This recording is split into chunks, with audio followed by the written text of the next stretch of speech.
श्री गुरुदेव दत्त, सुभाष बाप्पा की जय, गुरुवारी एकनाथ महाराज की जय।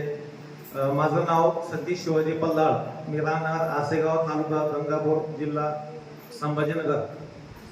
माझा या ठिकाणी अनुभव असा आहे की मी, माझे वडील, आई वडील, संपूर्ण कुटुंब 2016 पासून महाराजांकडे येतोय। तर माझे चुलत बंधू, त्यांच्या माध्यमातून आम्ही आलेलो होतो। तर माझा म्हणजे अनुभव सांगायचा असा की माझ्या आईला म्हणजे एक 10 ते 12 दिवसाला मासिक पाळी यायची, ती देखील व्यवस्थित झालेली आहे। माझे वडील गांजा दारू प्यायचे, ते देखील व्यवस्थित झालेले आहे। आणि माझा स्वतःचा अनुभव म्हणजे असा की मी कमी वयात राजकारणामध्ये, समाजकारणामध्ये आल्याने मला लोक म्हणजे व्यवस्थित वागणूक देत नव्हते। कंटिन्यू काहीतरी म्हणजे मी पुढे जायचा प्रयत्न केला की मला मागं ओढायचे। तर जेव्हापासून महाराजांकडे आलो मी, तर तेव्हापासून माझे संपूर्ण काम व्यवस्थित झालेले आहे। शेतीला रस्ता नव्हता, रस्ता झालेला आहे।